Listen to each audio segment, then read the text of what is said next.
For those those of you who don't really know me, let me tell you a little bit about my background.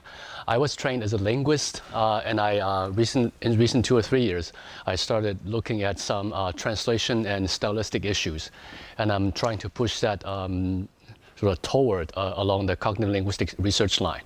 And I work mainly with Chinese and English. That's the 2 languages that I mainly work with. But in the meantime, I also work with some Czech or Slovak students, as long as they can gloss or explain the text clear enough to me. So I actually work with, a handful of languages along this line of research. Okay, so this morning, I understand that it's 9 o'clock. So some of you are still probably not very wide awake. So I'll do my best to entertain you, and I'll try to keep you awake. Okay. And what I will talk about today is use of parallel text in cognitive linguistic research, and I look at viewpoint in translation in English and Chinese between the 2 languages. And in my presentation, I will introduce 2 case studies. Okay. The first case study is about deictic verbs, as we have announced in the conference booklet. But then last night I was thinking about what to do with the entire presentation, because I think it's better to introduce more cases.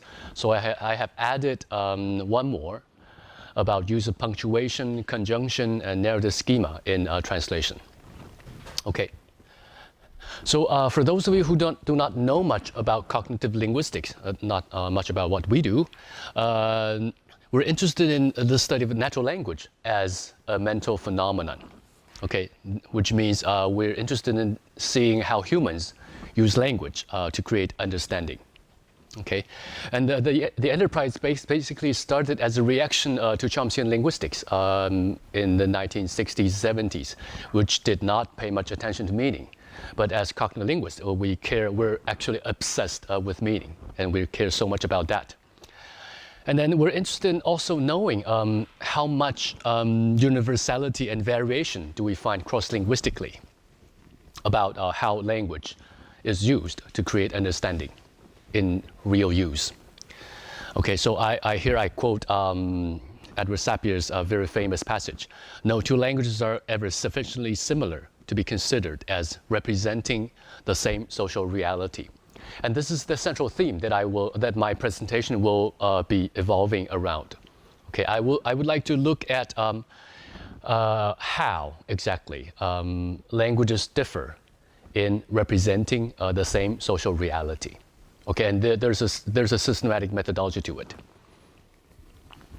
Okay, and for those of you who ever took Psychology 101, let me present you with this picture. It's a classic. So what you see there may be 2 alternatives. The first one is, if you see an old lady, then this is her eye and her nose and her mouth, right? So you're looking at the lady from her profile. But if, on the other hand, what you see is a young lady, this is also possible, right? Then you're looking at her from the back. You see her eyelash and her tiny nose, and this is her cheekbone.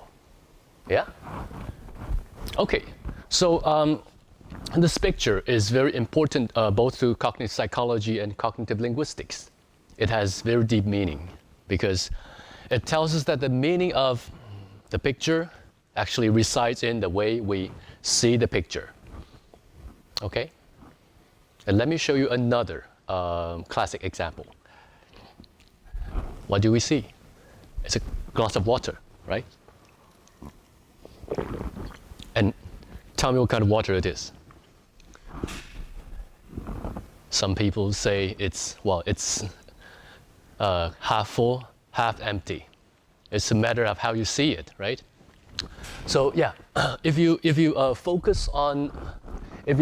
pay your attention closely to the upper half of the glass, then you would say it's half empty. But on the other hand, if you pay attention to the lower half, where there's enough of water, then you would say it's half full, right? So there again, it's a matter of understanding and the way you see the situation. Therefore, as a linguist, I'd say the meaning of the situation resides in the way we verbalize the situation. Okay. Yeah. And then let me again give you two language examples to illustrate what I mean. Yeah. So compare the sentences. The professors went to Brno for a conference, and the professors came to Brno for a conference. The two sentences both describe a motion event where some people convey motion to a certain place for a certain purpose, right? But with two different verbs, go and come. These events are reported from very different so-called origo or perspectives. Okay, so for the first sentence, went to Brno, the speaker may be physically located outside of Brno. But then if you use the second sentence to describe the situation, then it is very clear that either the speaker is physically located in Brno, or he mentally identifies himself with people in Brno. Okay? Yeah, so only with a difference in use of verbs, then we have very different understanding of the same situation or the same reality. Okay? Another example, real example from literature, from Alice in Wonderland. Okay, how she, that is Alice, longed to get out of that dark hall, as opposed to how she longed to get out of this dark hall. Yeah, it's also, well, this is narrator's language, and these two sentences both describe the character's feeling. Okay, but the difference is that use of that dark hall, it seems to the reader that the hall is away from the reader or away from the character. But if you use a different demonstrative, you use this, then there's a feeling that the dark hall is very close to the reader and the character, and that the character is really so much immersed in the situation, in the dark hall, so that the description becomes very vivid. Okay, so there's a stylistic difference. And then typical viewpoint markers in language that we can find includes deictic verbs, demonstratives, and tense marking. Okay. So what we see here is that if we have different linguistic manifestations, then we have different construals or different understandings, different conceptualization of the same content, the same reality. Okay? And here I recommend two interesting readings for you. The first is Viewpoint Language, edited by an outstanding colleague in Canada, Barbara Danziger and Yves Switzer. And also another collection of papers edited by myself and Ari and Barbara. Okay? Yeah. So yeah, that's basically about viewpoint in language and how difference in viewpoint creates different understandings of the same situation. And what's still missing is a methodology. Okay, I would like to introduce a new methodology. Well, probably not terribly new, but a systematic methodology here. Okay, cognitive linguistics has taken advantage of a wide variety of research methods, like questionnaires, use of monolingual corpora, and some empirical research methods, such as fMRI, EEG, eye tracking, and so on. Okay, but so far, I find no systematic use of parallel text yet, although some nice exceptions do exist. Okay. And then what are parallel texts exactly? Okay, parallel texts are a collection of texts put alongside with their translations. So, for example, if you have Alice in Wonderland in English, and if you have its translations in Czech, in Slovak, in Dutch, Mandarin, and that forms a wonderful set of parallel text. Okay, and I personally think that one of the most useful ways of looking at parallel text is you try to align them sentence by sentence and see what's happening there. Okay, and the benefit of use of parallel text is that it allows you to very efficiently investigate verbalizations of highly similar, if not identical, realities. Okay, and then, or in cognitive linguistic terms, we call it usage events. Okay, and then this gives you highly contextualized naturalistic written data with most variables already controlled for, such as genre, speaker-hearer relation, and the context when it's produced, and so on.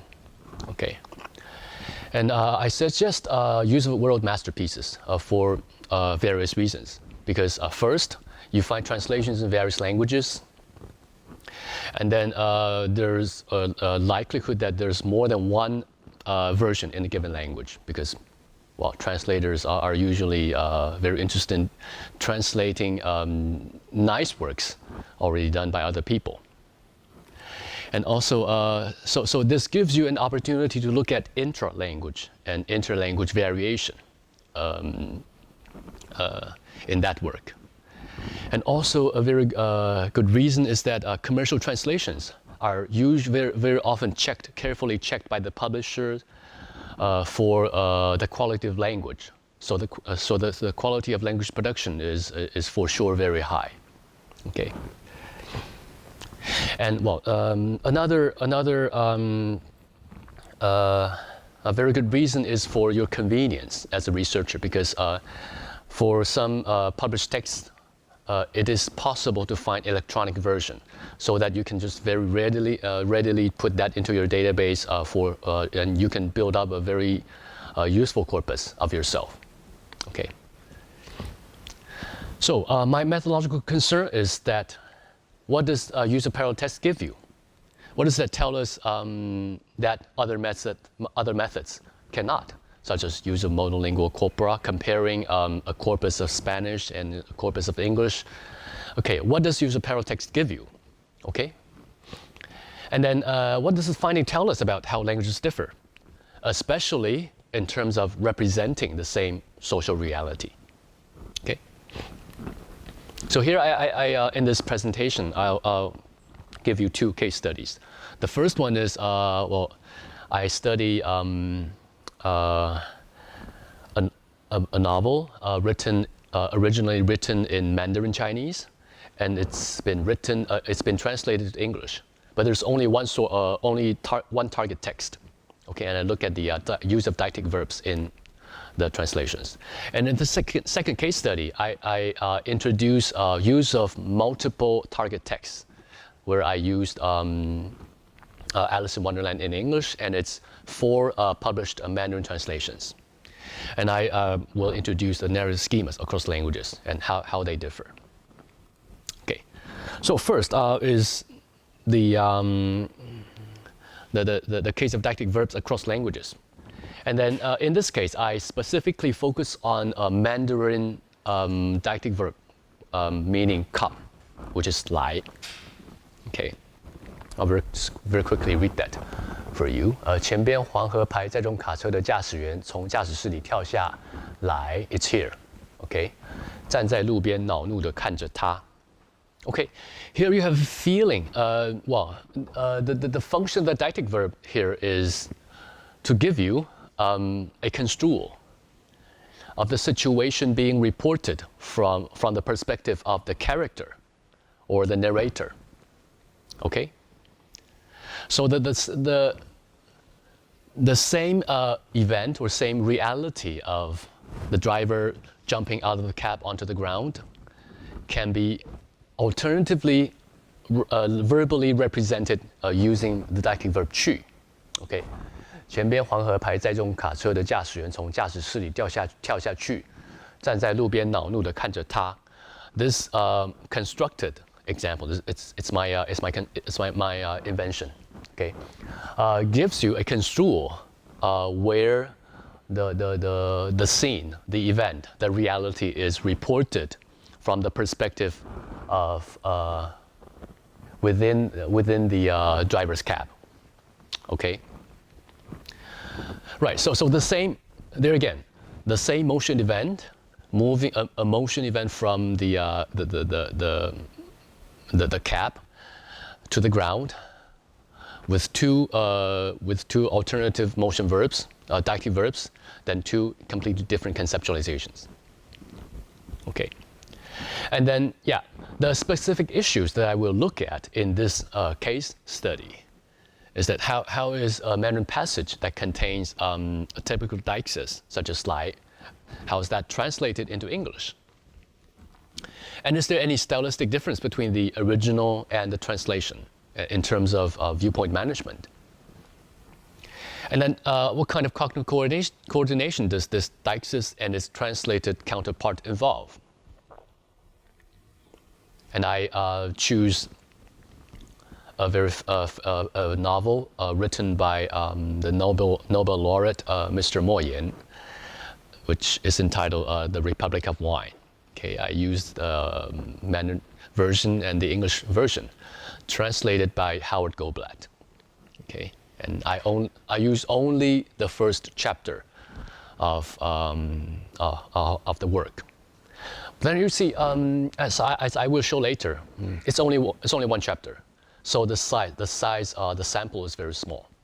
But then we can see vast difference between the two small corpora. Okay, and that already tells us something. Okay, so I went into my small corpus and I looked at the frequency, the lexical frequency of lai in Mandarin Chinese. And I found 82 tokens of that in the Mandarin version. Okay, and there are 40 tokens in the Deictic expressions, and then 42 tokens of lai in idiomatic expressions. Okay, so there's a distinction between Deictic expressions and idiomatic expressions. And the reason is that my operational definition is if you can replace lai with chu, to make a difference in terms of your viewpoint, then I count that as a Deictic expression. Okay, but if on the other hand, lai cannot be, in that context, cannot be replaced with chu, then we have a problem.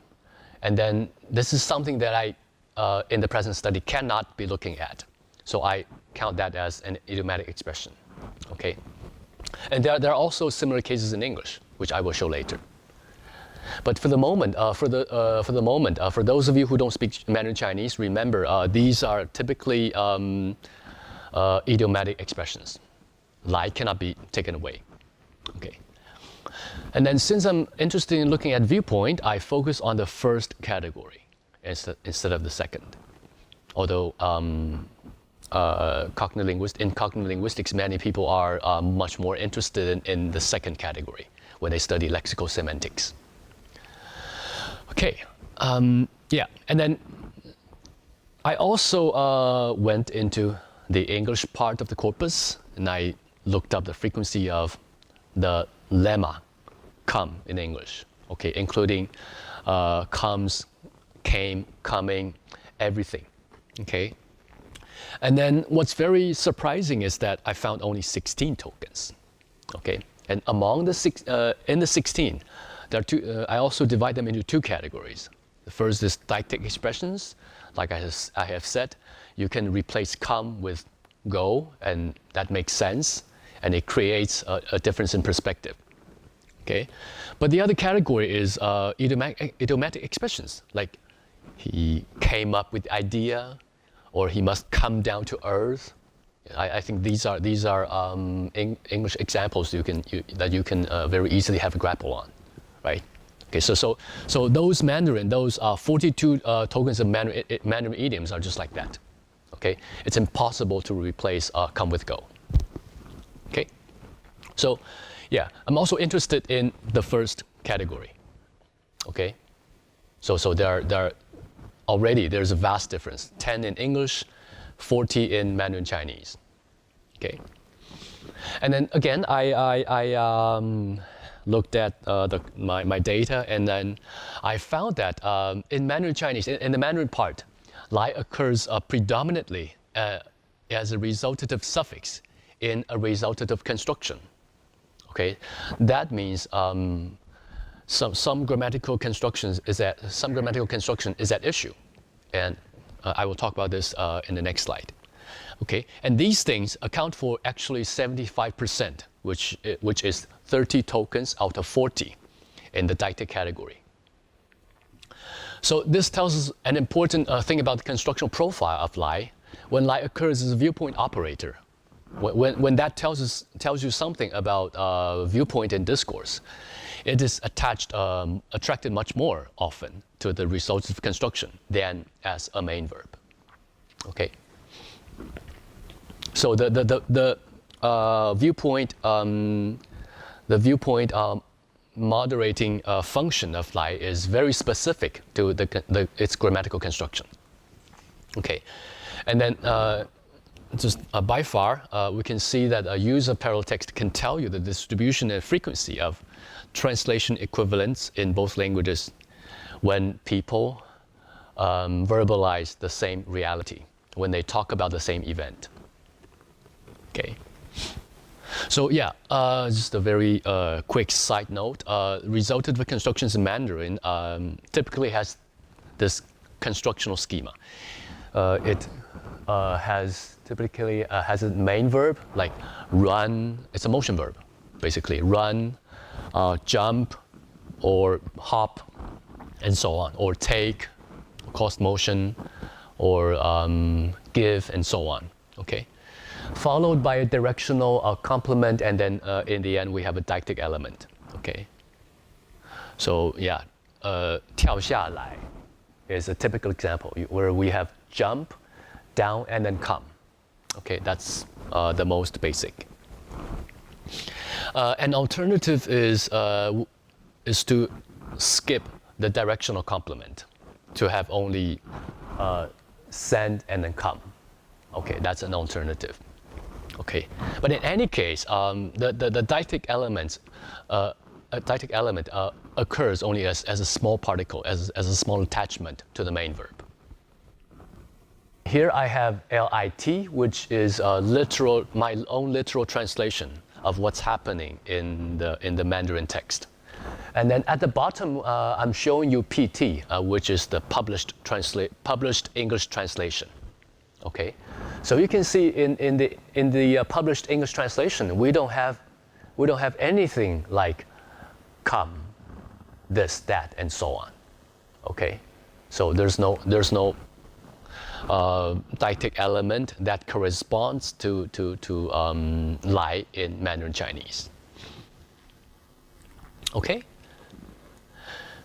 But what's very interesting is that as I was looking at the passage, I found an inserted passage right after the previous one. Okay, and this is not there in the Mandarin original. Okay, and here it goes. Dingoer could feel the anger radiating from the man's eyes through the gleaming surface of his mirror-lens sunglasses. Okay. So a very interesting pending question is what is the translator trying to do here by adding the passage? Right? So my guess is that use of the translator inserts this passage, and he uses the cognition verb to access the character's thought. Okay, so also there is an interesting use of a present participle, including radiating and gleaming. Okay, so this gives you a very immediate sense of what's happening in the narrated content, and then this brings the reader very deep into the narrated scene of what is happening. So that occurs as an approximation of the viewpointing effect generated by the deictic verb come, okay, which gives the reader a feeling of the narrator is taking the character's viewpoint when talking about that passage. Okay, but then although the translator does have a way to find an alternative to create an approximation of the stylistic effect. Still, there's a difference in the style and also in the construal of the same situation. Okay. So here we see that the disproportion between the two texts can be accounted for by occurrences of a viewpoint marker in particular grammatical constructions. Okay, so here we see a very interesting influence of grammar on literary stylistics. That's one thing at the linguistic level. And also, we also see a difference, an influence on constructional means for the narrator, for the speaker to coordinate readers' cognitive states when the reading happens. And here by grammar, I mean the speaker's tendency to associate certain words with certain grammatical constructions, like 去, in the main verb position or in the resultative suffix position. Okay. Right. And so remember, we saw 10 hits in the English part of the corpus, and we saw 40 tokens of Lai in the Mandarin part. And then, does that mean only 10 tokens of Deictic have sort of survived the translation process? The answer is no, because I looked at the examples again, and only 5 tokens out of 10 can find their correspondence with Lai in the original. So that means, in other words, there are 50% of come that are the translator's own invention. Okay, which tells us that, okay, in the corpus, in the parallel text, if you want to look for correspondences, it's basically going to be a mess. Okay, and I'll give you another very radical example of opposite viewpoint in translation. Okay, and this is a very special case. 请你们严肃点。现任9国市委宣传部副部长金刚钻是此案的重要嫌疑人，他是从贵矿出去的。Okay, here we have, yeah, here we have deictic element also at the end, 出去. Okay, here it's go, right? In the Mandarin original, it's go. But let's look at the published translation. This person comes from your esteemed mind instead of going from your esteemed mind. So what's happening here? Right? The translator, well, could have been drunk when he was doing his work, or I don't know. Okay, so this is an interesting question to look at. Why does that happen? So in the Mandarin version, only the source of the motion from the mind, okay, and the path, well, go, 去, okay, of the motion, only these 2 elements are linguistically elaborated in the entire motion event. So and the direction should be away from the speaker. So ideally, well, why not use go from or go out from, right? That's the question to look at. So I looked in the BNC, looked at the British National Corpus, which is one of the most representative sample of the English language. Okay, and I found that for 70%, which is, well, I only very quickly look at the first page, 14 out of 20 tokens. And go from, I looked up go from. Okay, it involves a very specific pattern of go from X to Y. Okay, whereas come from does not have that kind of pattern. So this tells us a very important thing. As a native speaker, when you say go from, you hear well, go from X, you hear to Y. Okay, that's in some way there's a very strong colligation between the two composite constructions. Okay, so they can it's very difficult for a native speaker to use only the first part. Okay, therefore it seems to us within the language, go from X prefers a construction with the go specified than without, and that's not what is happening in the Mandarin part, right? And as a result, go from X alone does not really sound very natural in that context, yeah? Where the goal is not specified in the source text. So probably the translator, well, as a speaker of native language, as a native speaker of the English language, finds it very difficult to use only go from X, okay? So then the entrenchment of the full pattern, go from X to Y, makes solely go from X a very difficult choice, not a very ideal choice, although it's not at all impossible. Okay. Okay. So I'll very quickly give a summary of my first part here. Well, we see huge differences and mismatches in the parallel texts, and then each language actually has its own very special way of utilizing deictic elements in discourse as a viewpoint operator when talking about certain reality. Okay, and then the differences should be seen as the translator's spontaneous response to the differences between the two linguistic systems.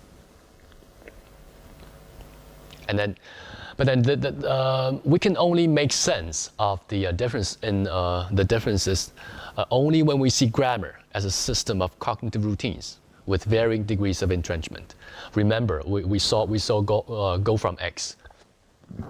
It's not at all impossible to only use go from X, but the translator chose not to do that, right? This can be understood only when we see grammar as a cognitive routine with different degrees of entrenchment. Okay, so what the text have revealed to us is that there's difference in frequency and distribution when people talk about the same event, and then the translator's improvisation and a consequence difference in construal.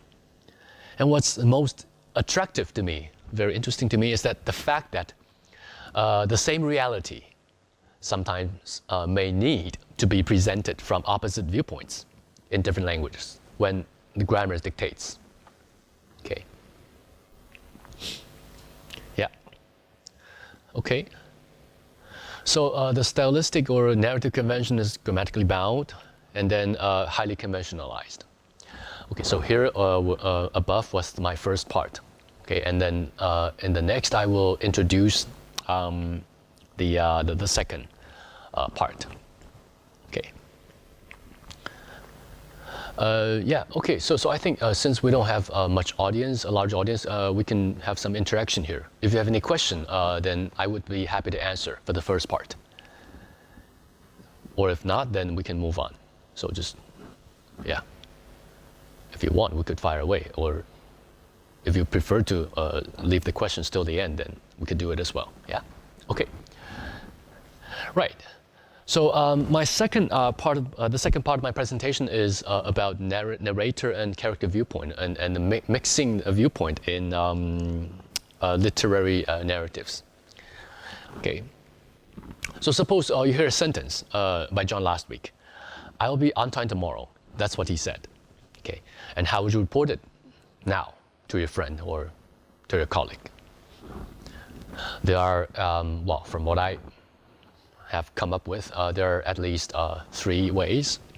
First, you can say, John said, and then use quotation marks. Okay, I will be on time tomorrow.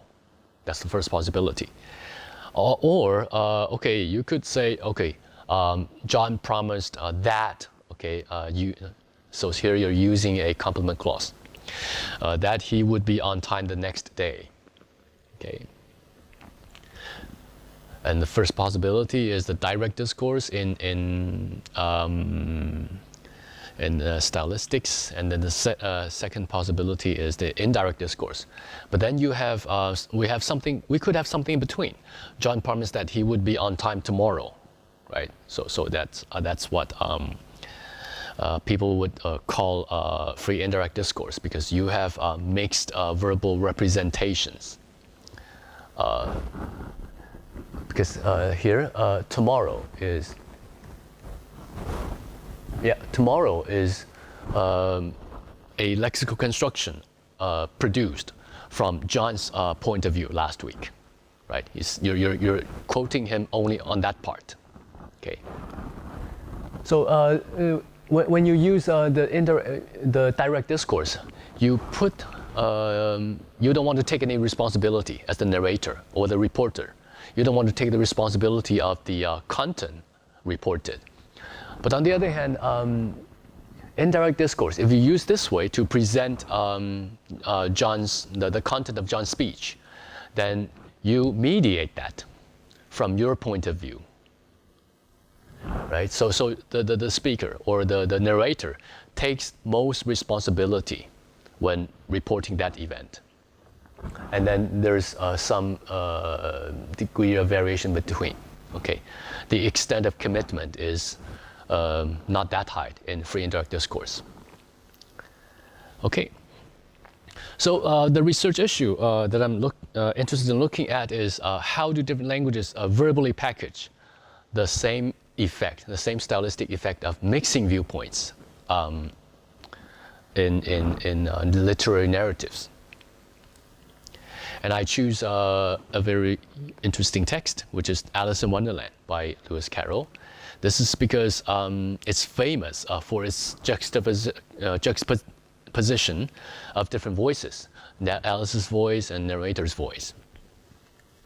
And it has been used in typological and translation poetic studies. So I think it's a very useful text. Okay. So, yeah, let me show you a passage that gives the narrator's voice in Alice in Wonderland. Okay. Alice was beginning to get very tired of sitting by her sister on the bank and of having nothing to do. Once or twice she had peeped into the book that her sister was reading, but it had no pictures or conversations in it. Okay. So can you identify any of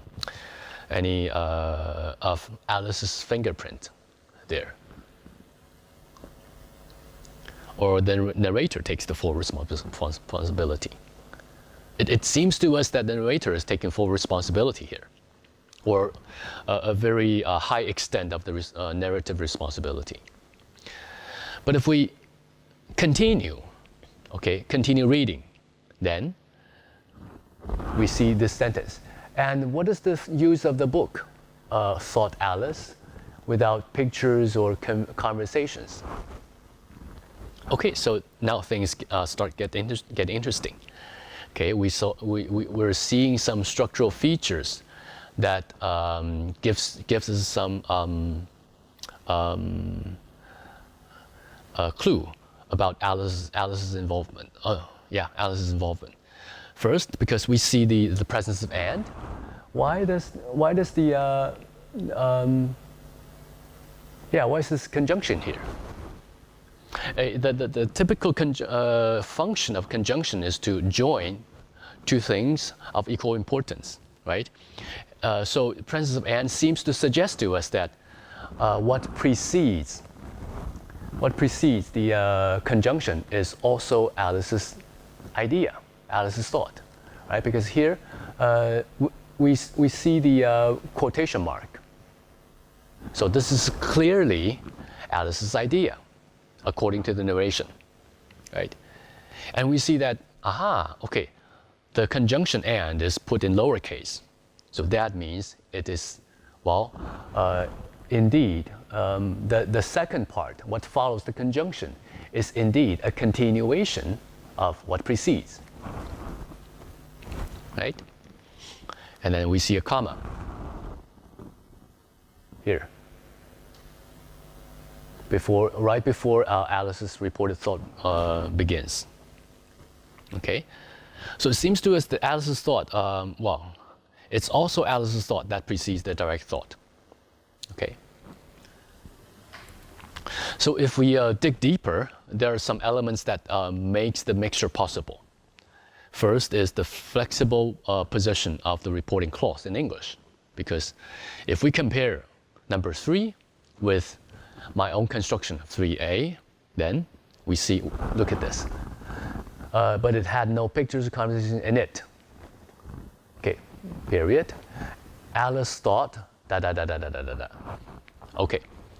So here we see the ambiguous feeling of the second part being the continuation of the first part is already gone, because the whole passage is interrupted by a period, right?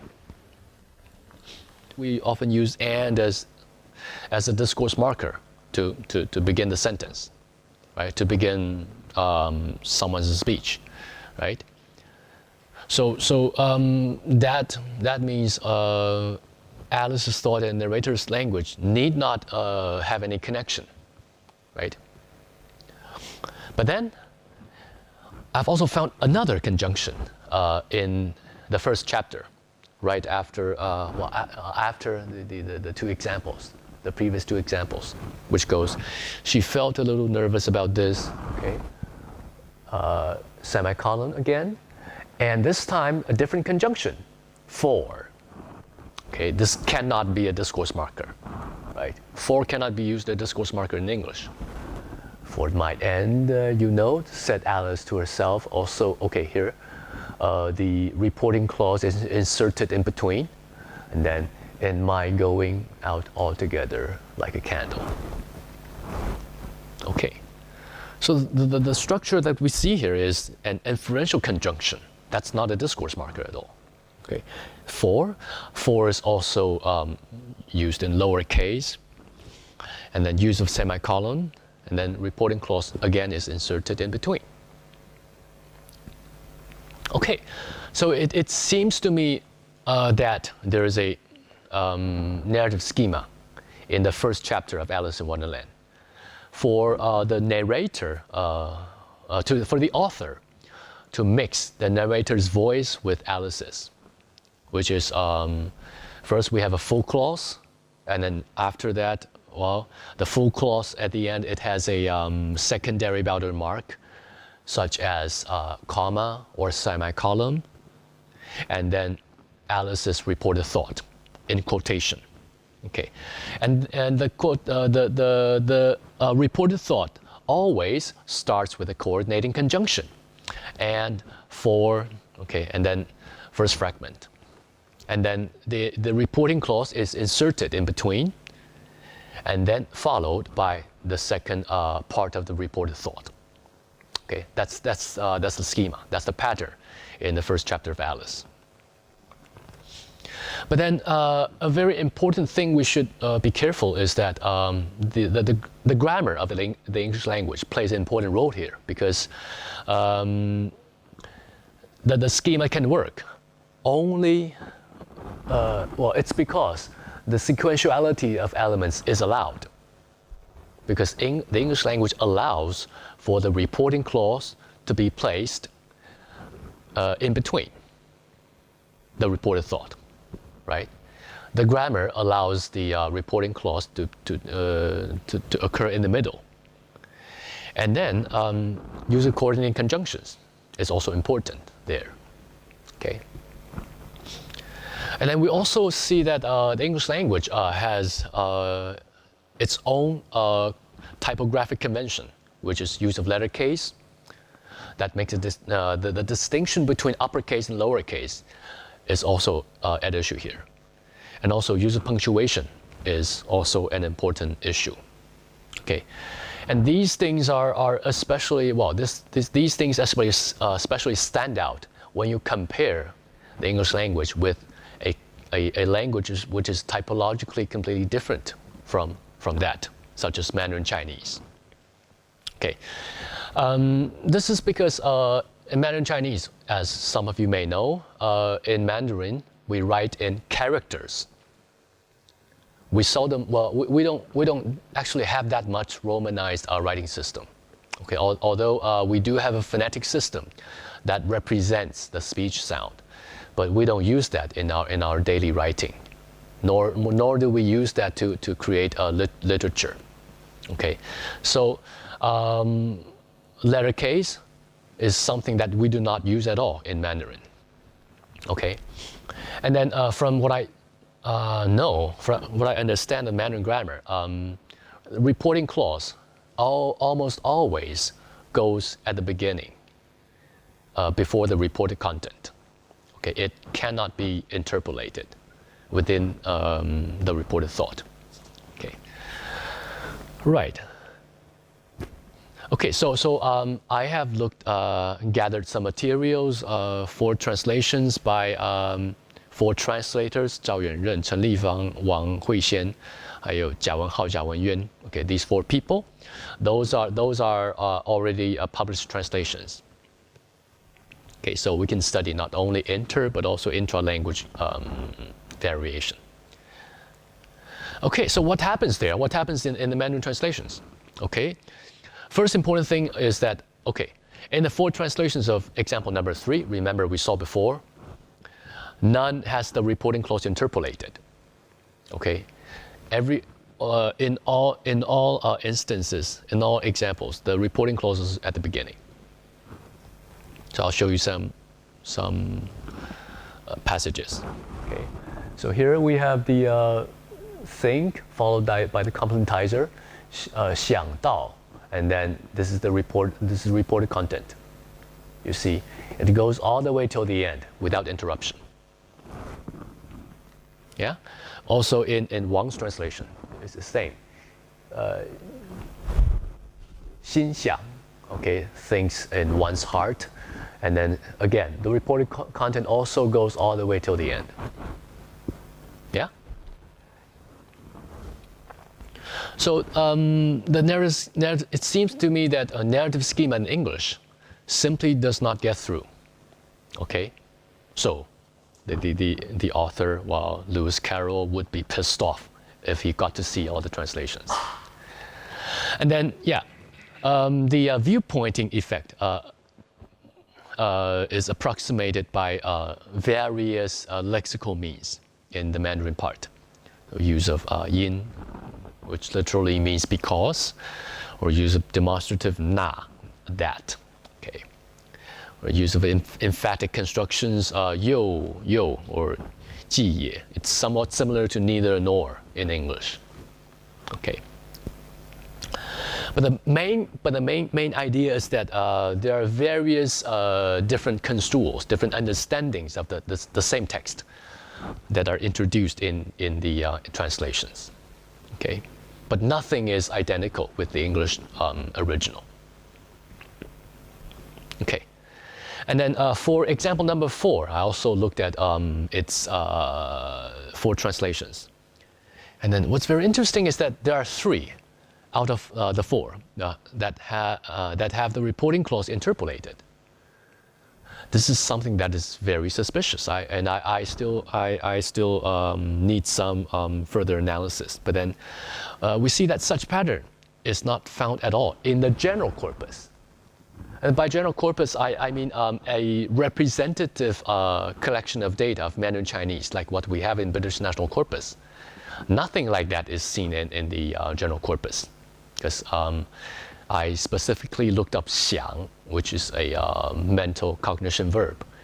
And then in the corpus, there were, I think, 5,000 tokens. And I manually went through the 5,000 tokens, and I didn't find any 想 or 心想, and so on, that can be placed in the middle of the reported content. Okay. So it seems to me that the interpolation is a local syntactic borrowing in the translations. And it seems to me that it's quite a recent and a genre-specific phenomenon that happens only in the translations and in translation of Western literature. So it would be interesting to sort of try to see how that will evolve in the future. Okay, if a cultural practice is introduced, and then what happens next? Okay. So in the in one of the translations, yeah, this is just an example. You see, the reporting clause is indeed be inserted in between. 可怜的爱丽丝心想. Okay, and then you see before that it's there's a reported thought of Alice, and after that also. Okay, but is there any viewpoint effect in the borrowed structure? The answer is no. As a native speaker, I don't feel any. Okay, and another point is that only one token of coordinating conjunction out of 12. In the 12 translated Mandarin passages, I found only one token of coordinating conjunction. Okay. Remember, we have 3 passages and 4 Mandarin versions, so there's 12 in total. But I only found one passage that contains the coordinating conjunction. Okay. So this means that the Mandarin versions themselves do not have intra-language consistency for the similar viewpoint operation at all. Okay. Okay, let me very quickly summarize my second part of presentation. In Alice Wonderland, the stylistic effect of mixing viewpoint, mixing the narrator's and the character's viewpoint, in the original work, that's achieved by a combination of grammatical and the typographic means. Okay, and there's a pattern. And it is specific to the English language. Okay, only the English language can do that, not Mandarin. So, and then we see no inter or intra-translator consistency in a different language. Okay. So grammar and the typography of language, actually, we can see it this way. Those things encourage its speakers to represent the same social reality in a way that is very different from the English language. Okay, so grammar and typography of language are, well, so to speak, culture-specific tools that a text producer has available for his own stylistic purposes. And those things are highly conventional. Okay, even if you try to borrow a structure into another language and try to implement that in your text, well, it doesn't work because the hosting system doesn't work that way. Okay. Okay, and yeah, I would like to very quickly conclude my presentation by telling you that the cognitive linguistics is empiricism based. Especially, well, when you use parallel text, okay? Because we can see structural patterns beyond the lexical level, and we see frequency and distribution and so on, okay? So cognitive linguistics actually has a huge potential for reaching out because it's a promising approach to the study of poetics, literature, narratology, and the translation studies, okay? So user translations can be seen as an innovative approach in cognitive linguistic research, and is potentially very useful. Okay, and then in the end, I would like to emphasize that the study of stylistics and translation perhaps cannot do without a proper attention to construction grammar. Okay, thank you.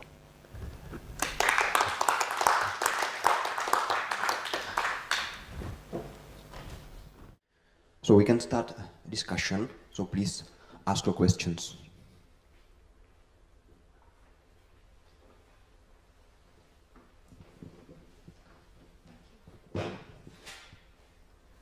Okay, thank you for your talk. And I'm Zhang Yixuan from National Taiwan University. About the interpolated reporting clouds, I'm just wondering, because actually I saw a lot of this kind of interrelated reporting clauses in nowadays, especially in sci-fi translation works. So I was wondering, you mentioned that actually there are some exist in Alice Wonderland, so maybe it would be question that maybe the translation works are more like more novel and people like get used to the syntactic way of English. So I'm not sure. Would it be a matter of population date? Thank you. Yeah. That's what I'm saying because remember in my presentation I mentioned that it would be interesting to track how that evolves in the course of time. I've also noticed that I'm maybe slightly older than you are. In my childhood, I don't recall seeing anything like that in my childhood. But nowadays, yes, I think you're right. That happens a lot in translation. But then some authors creating in Mandarin, I think that they also picked up this practice.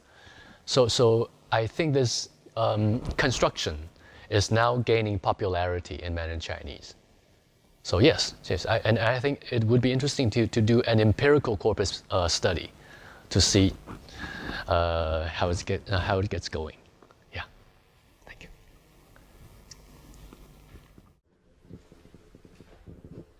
Hello, I'm Daniel from Bielefeld University. Thank you very much for that talk. Could you go back to slide 34? I think it was 34.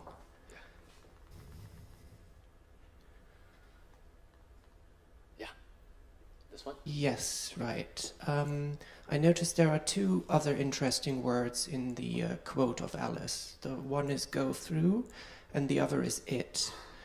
They are both, well, supplementives in that they need to have an implicit argument so that their reference is fixed.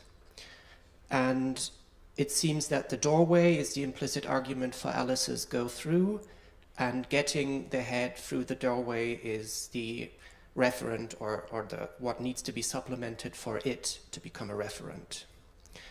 So this is also a dependence of Alice's thought on what the narrator says. But the usual interpretation I'd have is that the narrator just provides the reference fixers, so to speak, just provides the contextual elements that are needed so that Alice's words get reference. That's what narrators usually do, I think. But the presence of and, in this case, negates that convention. Would you say that's right?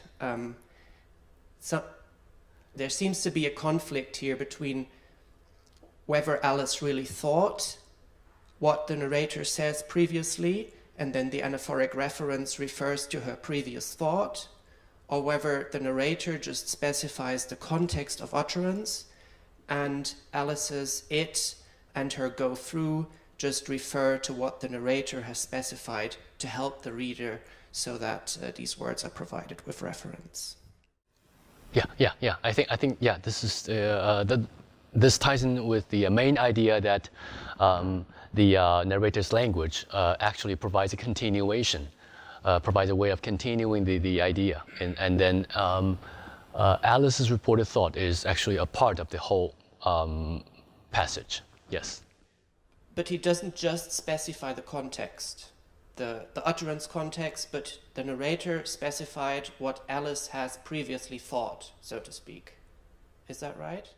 Yeah, but then this can done, well, this is very interesting because this can only done procedurally.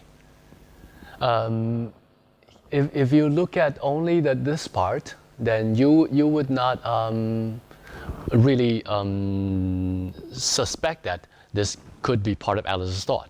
But then the idea only struck you after the reader gets to this part.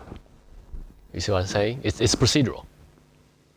Entirely sure, because of the but. So there is third person pronoun use as she. So the Deictic center is the narrator, okay, for that element.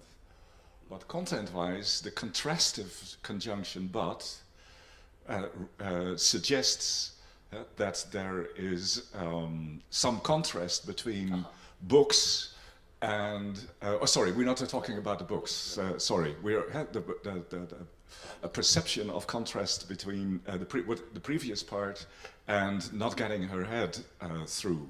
So that is somebody's assessment of a situation. It's a contradiction of expectation. The fact that there is this contrastive conjunction is. And so the issue arises, whose expectation are we dealing with that is being contradicted? So I would actually suggest that in this case, and in other cases in Alice in Wonderland actually, there is some thought of Alice already in the narrator's presentation, where the Deictic center is the narrator. Some of the words are actually, and some of the content elements are actually Alice's there, and that's precisely what allows it that, to continue then by moving further into Alice's thought directly with the quotation marks and the lowercase and the conjunction. That's allowed because there is already bits of Alice's thinking in the narrator's report.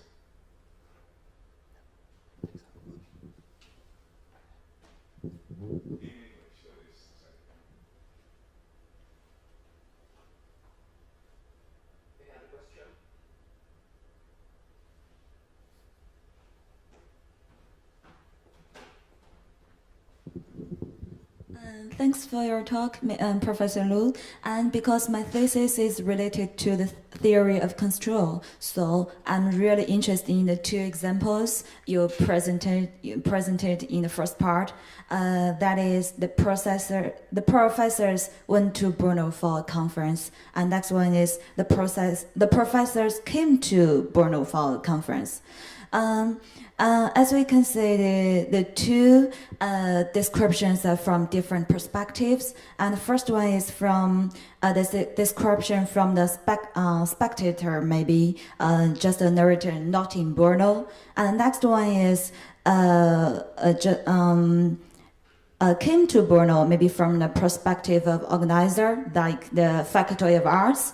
And as we can say, the two descriptions are kind of event or action. So can we just characterize the two verbs, come and go? And the first one, went to Brno, went just focused on the initial stage of this action.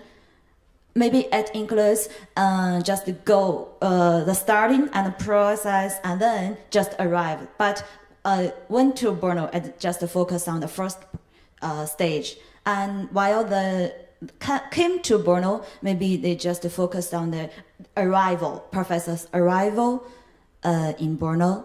Can I explain it in this way? Yeah, I see what you're saying, and yeah, I think it's possible. Yes. But this would have to do with the aspectual part of the verbal semantics. Yeah, it wouldn't really have that much to do with viewpoint, I would say. Yeah, but I see what you're talking about. Yes. It's about aspect, I think.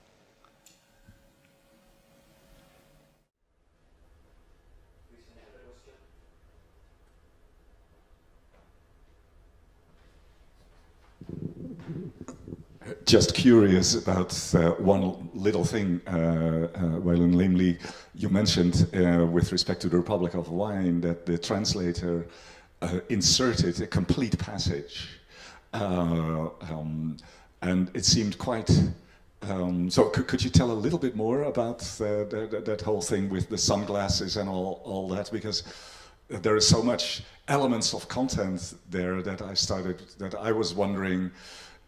Is he thinking up every bit of that?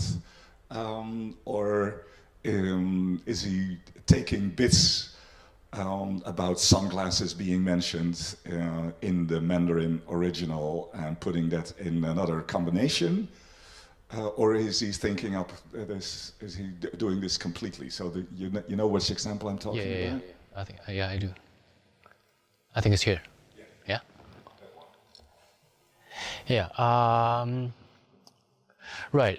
This part, the anger rating from the man's eyes. Well, there's nothing like that in the Mandarin part.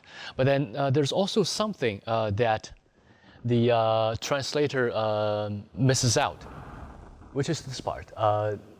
嘴里嘟囔着爱你妈个球.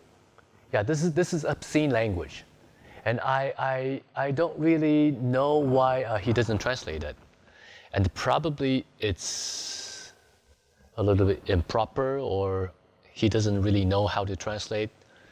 Yeah. So the translator does skip something also.